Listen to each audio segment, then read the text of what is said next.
Assalomu alaykum qadrli talabalar. Bugungi mavzumiz psixologiyada matematik metodlarning qo'llanish tarixi. Rejamiz psixologiyada o'lchov an'analarining tarixi.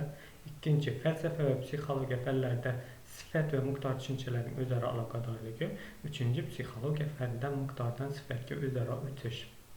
Psixologiyada o'lchov an'analarining tarixi. Psixologlarning matematik metodlarga yondashuvi va matematiklarning psixologik bilimlarga bo'lgan qiziqishlari psixologik muammolarning yechimini matematik yo'llar bilan topish ancha yo'llar oldin ishlatilgan. Bir necha marotaba psixologiyani normal eksperimental fan sifatida talqin qilish holati ham bo'lgan. Psixologiyani ishlab chiqqan olimlar o'zlarida fizikaga o'xshash o'lchovlar bo'lishini xohlagan. 1882-yilda Gerbard Londondagi Qirollik akademiyasida psixologiya fanida matematik metodlarni qo'llashning zarurati mavzusida ma'ruza bilan chiqdi. Bu ma'ruzada umumiy metodologik holatlardan tashqari matematik metodlarning psixologiyadagi zarurati haqida ham so'z yuritilgan. Muallif tomonidan men konsepsiyasining matematik modellari tavsiya qilingan. Gerbardning shogirdi Drobish 1852-yilda matematik psixologiyani o'rganish asoslari nomli kitobini nashr qildi. Birinchi matematikaga oid psixologiya psixofizika sohasida ishlatilgan. Fexner, Wundt, Galtonlar ishlatgan bu terminni bu materiallarda o'lchovlar orasidagi qo'zg'aluvchilar o'rtasidagi farqlar, o'zgaruvchan reaksiyalarning farqlarini o'rgangan. Psixometrikada ham matematik statistika qo'llanilgan. Bunda psixodiagnostik ko'rsatkichlarni tahlil usuli orqali o'rganilgan, testlarni faktorli tahlil orqali tuzishni o'rganishgan. Psixologiyada birinchi tadqiqot sifatida Galtonni sanab o'tishimiz mumkin. U birinchi bo'lib biologiya va psixologiyada statistik tahlilni ishlatgan. Psixologiyaga test va savollamalarni tahlilni kiritgan, tadqiqotlarning egizak usulini yaratgan. U tomonidan sensor reaksiyalarni o'lchash asbobi yaratilgan. 1888-yilda Galton tomonidan London akademiyasida korrelyatsiya va uni o'lchash antrometrik ko'rsatkichning afzalliklari mavzusida ma'ruza qilindi. Galtonning g'oyasini uning shogirdi Pearson davom ettirdi. U o'zgaruvchanlik o'rtasidagi o'zaro aloqalarni formula yordamida ko'rsatib berdi. Pearsonning diqqat e'tibori diskret va to'xtamaydigan muammolar tahliliga qaratildi. Bular psixologlar uchun dolzarb muammolardan biri hisoblanilgan. Pearson o'zining g'oyalari va yutuqlarini evolyutsiya nazariyasiga matematik ta'sir nomli kitobida keltirib o'tgan. Fexner tomonidan psixofizika qonuni psixologiyaning hamma sohalarida qo'llanila boshladi. 19-asrning oxirida Wundt sezgilarning 3 o'lchamli modeli ustida ish olib bordi. Britaniyalik psixolog Spearman 1904-yil umumiy intellektning obyektiv o'lchami mavzusidagi ishni nashr qildirdi. Bunda intellektni o'rganishda miqdoriy tahlil ishlatilgan. Bu psixologiyada faktorli tahlil deb nomlangan. Faktorli tahlil psixologik ko'rsatkichlarning matematik jihatdan tahlil qilishdir. 20-asr o'rtalarida psixologiyaga matematik g'oyalarning kirib kelishi ko'paydi. Bunga fan, texnika taraqqiyotining ravnaqi sabab bo'ldi. Bu davrga kelib matematik psixologiya fan sifatida o'rganila boshladi. U psixologik fanlarning bir qismi sifatida tan olindi. Uning tasdig'i sifatida Amerikada psixologlarning assotsiatsiyasida psixometrik assotsiatsiyaning tuzilishini ko'rsatishimiz mumkin. Ular psixologik tadqiqotlarda matematik o'lchamlarni hisoblar edilar. Ularning tadqiqotlarida neyron to'rlari o'zgarishlar nazariyasi, o'yinlar nazariyasi kiritilgan edi va nihoyat 90-yillarning boshlariga kelib tartibsizlik nazariyasi jamiyat vujudga keldi.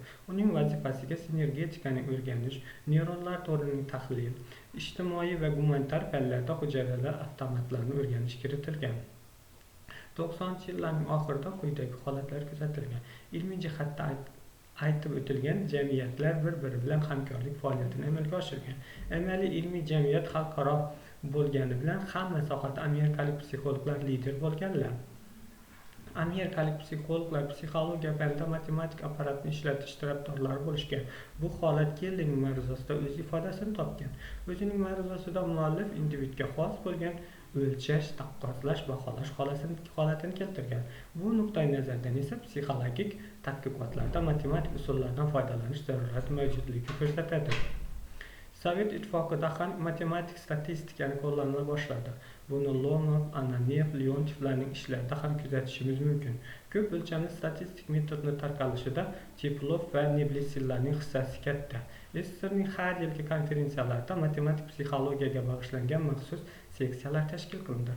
Rossiya Fanlar akademiyasining psixologik institutida Krylov boshchiligida matematik psixologiya laboratoriyasi tuzilgan.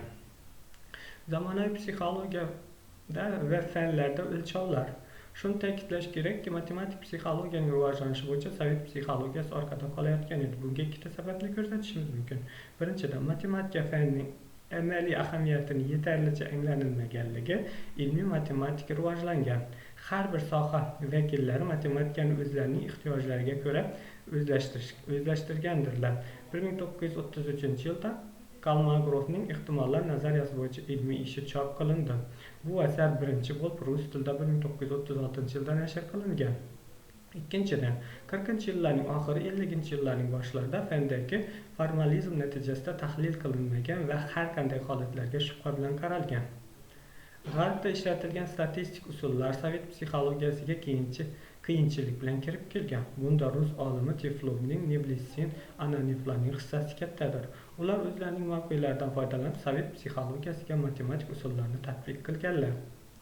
Agar biz fizika nisbatan matematika fanining rivojlanishini va psixologiyaga nisbatan matematika fanining rivojlanishini tahlil qiladigan bo'lsak, psixologiya fanining orqada qolganini kuzatishimiz mumkin. Matematika va fizika parallel ravishda bir-biriga hamohang tarzda rivojlangan.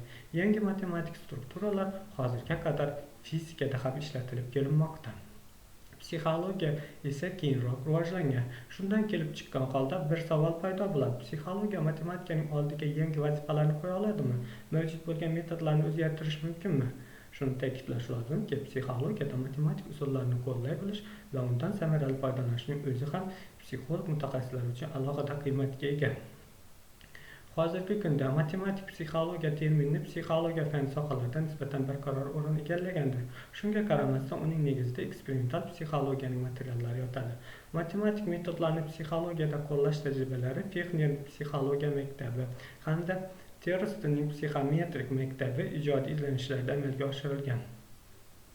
Olib borilgan tadqiqotlarga qaramay, eksperimental psixologiya bilan matematik psixologiya o'rtasidagi uzilish yaqqol ko'zga tashlanmoqda. Ushbu uzilishni Louis Miller, Torgerson tadqiqotlari ham to'ldirish imkoniyatiga ega bo'lmadi.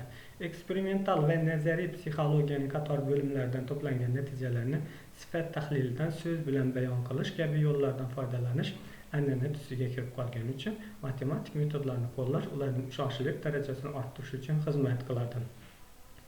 Asosiy matematik statistika nafaqat eksperimental axborotni tizimlash, balki birinchi navbatda uning obyektiv tafakkurini shakllantiradigan qudrat vazifasida xizmat qilishi lozim. Aziz talabalar, shuning bilan bugungi ma'ruza darsimiz tugadi. Keyingi darsda yana davom ettirishimiz mumkin. Amaliy mashg'ulotlarda bu ma'lumotlarni to'ldirib o'tishimiz mumkin. Tugadi.